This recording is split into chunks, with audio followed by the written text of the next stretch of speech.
Om Sahana Bhavatu Sahano Punaktu Sahaviryam Karavavahe Tejasvina Vadidamastu Ma Vidvishavahe. Om Shanti Shanti Shanti. Hari Om. If you find yourself feeling stuck in your life in certain areas that you would like to flow better, or in something you would like to manifest, perhaps you are living in a house that's been closed up for years. The house itself is beautiful, but there are cobwebs in the corners, dust on the furniture. The windows have become cloudy. There's absolutely nothing wrong with the house you live in. It just needs clearing. And that's exactly how I see energy blocks. Namaste and welcome to the Spiritual Wealth Podcast. I'm your host, Alexandra Savithri, Reiki Master, Vedic Healing Master, Spiritual Guide, and Director of the American Reiki Academy, Los Angeles' oldest Reiki school, and the Vedic Healing Center. For more than 35 years, I have guided spiritual seekers through Reiki, Vedic healing, mantra, meditation, ancient wisdom traditions, and have led sacred pilgrimages to India. Together, we explore here how changing your energy can change your life so you may ultimately fulfill your unique divine destiny. Let us begin. So today, in the very early morning hours, I wrote down a phrase. I wrote down energy blocks are cobwebs in the system. And I started thinking about the being as a house. Now notice I didn't say the body. I'm saying the being, because when I do energy work with people, we're not simply working with the body, although energies get stuck in the body, patterns get stuck in the body. We're working with the whole being. So that means the body and the energy field, what exists around the physical body. So energy blocks are existing, I'm going to suggest this to you, within the body and the being. These aren't things that you've done wrong or any kinds of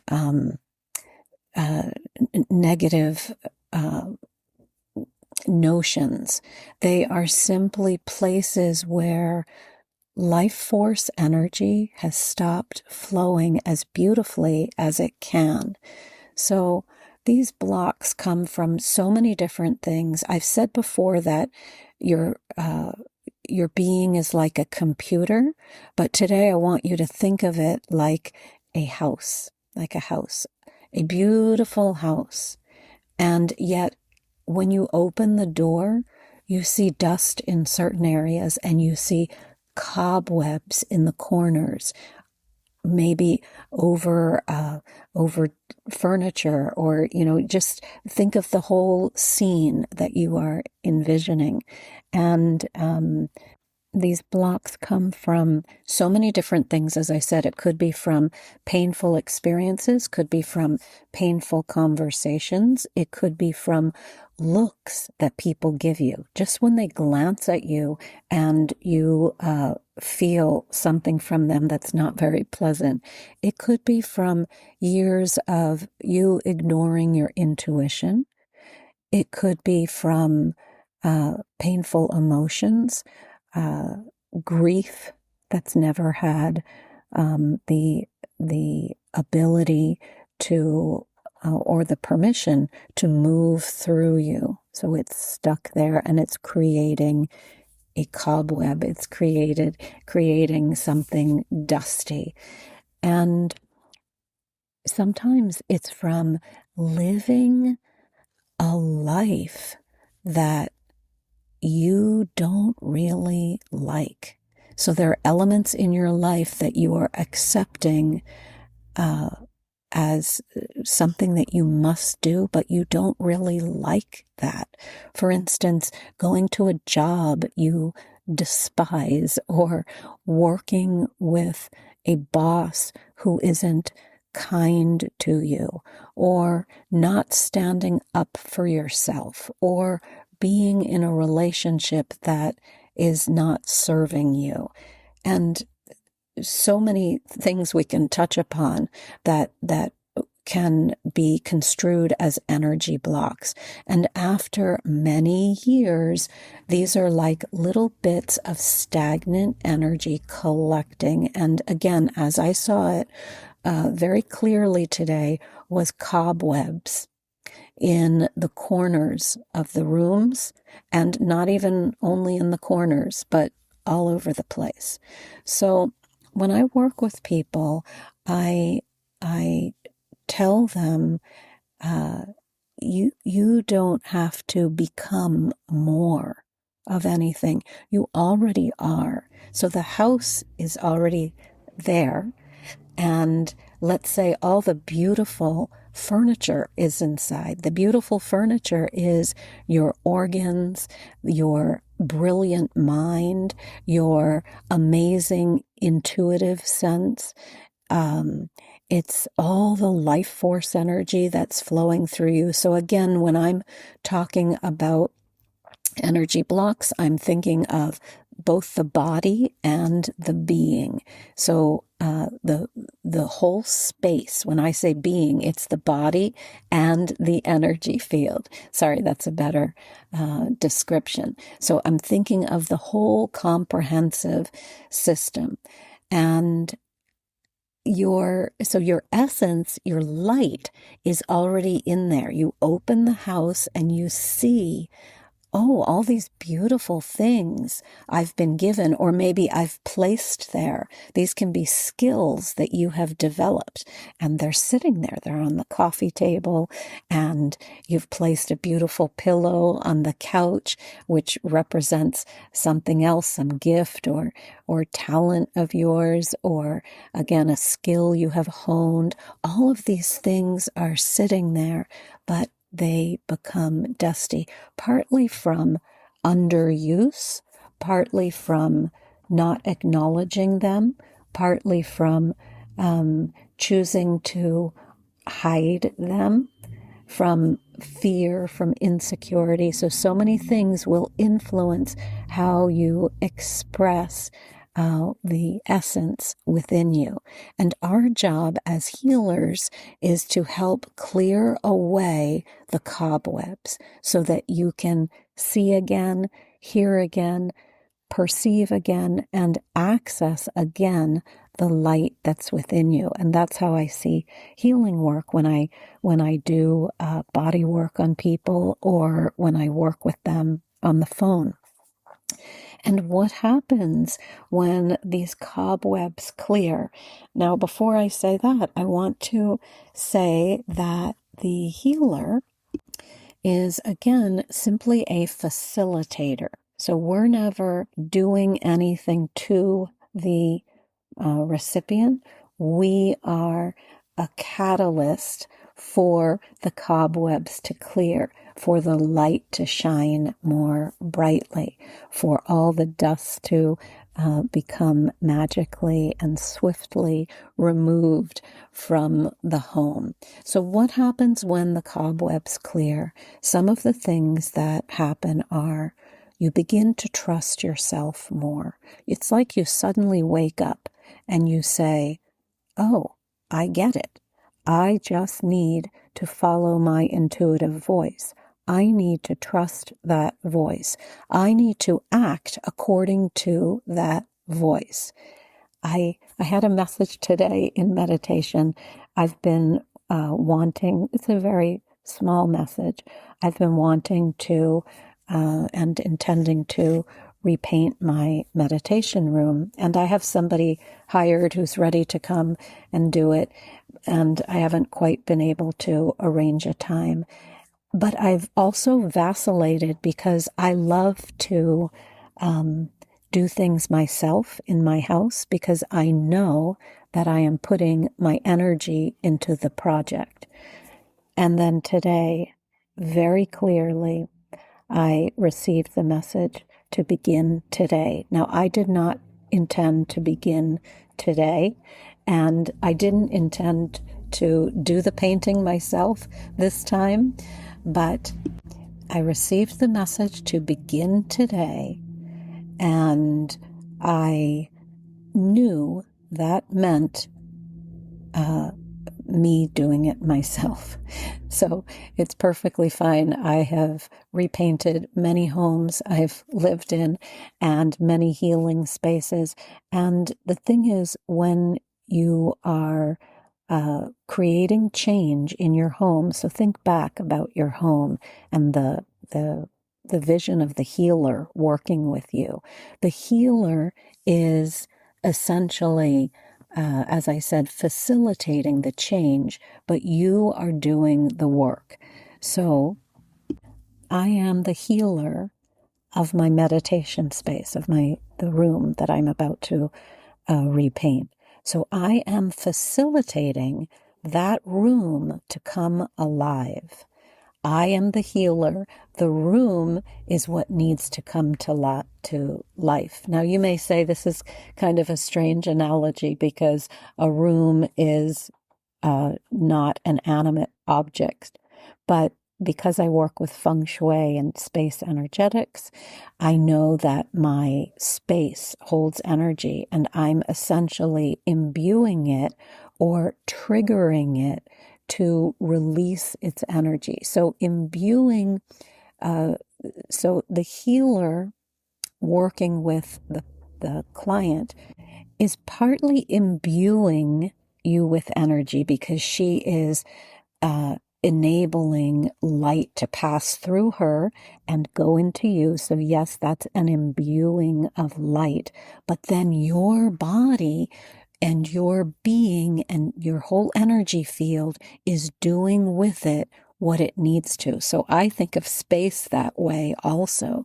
And I've said this before in feng shui classes, the space energetics that I teach, and I've probably said this on this podcast, when you honor the space you are in, the space begins to give back to you. So we're doing the same thing with our beings. When we lie down for a session, we are honoring the space that we as spirit find ourselves in this lifetime. We are saying, here I am. I am allowing this healer to help clear the cobwebs from my being so that I can shine more brightly again. Now, if you have lived in many different spaces, you'll know that those spaces have been inhabited by other people. So you have the energy of the other people in the spaces. When you wake it up and you imbue it with new energy and you bring it alive and you honor it, you have shifted the potential in that field. You have created a space where that home can now give back to you. That home is now serving you. That home, that apartment has served many other people, perhaps. And now you are creating a relationship with that home. So I kind of diverged a little into talking about space. But as we bring that back to the being, you lying on the table, let's say, and the healer working with you and helping clear energy blocks, think of it as this beautiful and amazing reigniting of your system. So again, what happens? You start trusting yourself more. You stop second guessing every decision. Your body certainly relaxes. I can see this when I work with people. I notice the breath. I notice every nuance about what is going on with them. Your intuition becomes more obvious. You know, this is my intuitive voice speaking to me. You stop this endless pushing in life and you start allowing. This is the surrendering in spiritual work, which is so beautiful. So I am surrendering to my home speaking to me. I am surrendering to that. I am listening to it and surrendering.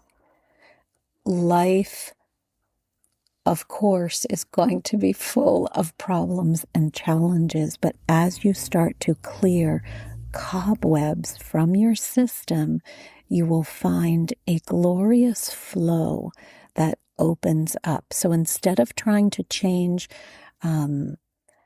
your outward appearance, let's say, although that is a way of honoring your system too, we start working from the inner congestion. It's like I saw someone the other day whose face was quite broken out, and she was talking about getting facials. And I immediately talked about cleaning the body from the inside out. So, clearing the congestion, clearing the cobwebs, and then noticing how your life starts flowing. For years, I have received regular body work. I wouldn't be without it. And it is so important, I know, for the clear passage of information through my system. I think of Reiki specifically as liquid light energy, and as it moves into my system, it wakes up the liquid light intelligence or the innate intelligence within me so that I can make beautiful decisions in my life, hear my intuitive voice, and act accordingly. And what happens is you stop resisting and feeling like you're pushing against everything, and you begin moving fluidly. I've used this analogy before, like a stream moving over rocks and little pebbles. So the rocks and pebbles are still there, but you're flowing, my friend. You are flowing and enjoying the process. So perhaps today is an invitation to look inside and to acknowledge that there are cobwebs, and ask yourself, where have I collected cobwebs? Where have I stopped feeling? Where have I stopped trusting my intuitive voice? And not only asking that, but then taking steps. And I would suggest forms of body work to gently start clearing space so that life can move fluidly again like that stream. And just know that underneath every cobweb, every energy block, your spirit, your light is still there, waiting for you, ready to shine more brightly. It's like I'm thinking of like a piece of silver. I couldn't think of not a fork or a spoon, although you could think of that, but a beautiful, let's say a silver bowl, and it's become all tarnished, and you are polishing that. You are taking off the cobwebs, and then you are polishing it again so that it can shine more brightly. I hope this resonated with you, and as always, feel free to join the email list and connect with me, or drop a little note in the show notes and let me know how you liked this episode or anything you would like me to address. As always, be blessed, be happy, be peaceful, and be aware of your intuitive voice guiding you in every moment. Om. Asatoma Satgamaya Tamasoma Jyotirgamaya Mrityurma Amritam Gamaya. Om Shanti Shanti Shanti. Hari Om. Om Sai Ram. Jai Guruji. Om Amrite Shwariye Namaha. Hare Krishna. Om Namah Shivaya.